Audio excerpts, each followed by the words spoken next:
For just one time I would take the Northwest Passage to find the hand of Franklin reaching for the Beaufort Sea, tracing one warm line through a land so wide and savage, and make a Northwest Passage to the sea. The Northwest Passage is a sea route that winds through the icy archipelagos of the Arctic Ocean. For centuries, explorers and merchants sought a reliable path through the Arctic's labyrinth of glaciers in hopes of finding a shortcut to the Orient. But the journey often proved a perilous failure for the man who dared embark upon it.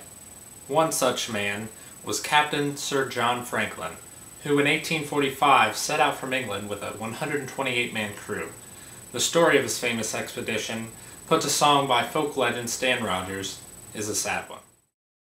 Westward from the search for a northern shortcut from Europe to Asia began with the voyages of Christopher Columbus, but certainly didn't end there. Franklin's trek was one of a long list of similar expeditions, but by the year 1804, no one had been able to show that a Northwest Passage even existed. The Europeans, however, were still determined to find one, and conducted many explorations during the following 40 years, several of which Franklin commanded. Franklin's journey was perhaps doomed from the start. The two ships he took, Erebus and HMS Terror, were by comparison some of the most advanced ships of the day, built specifically to withstand the scraping of the glaciers against their hulls. But even they couldn't plow through the thick Arctic ice.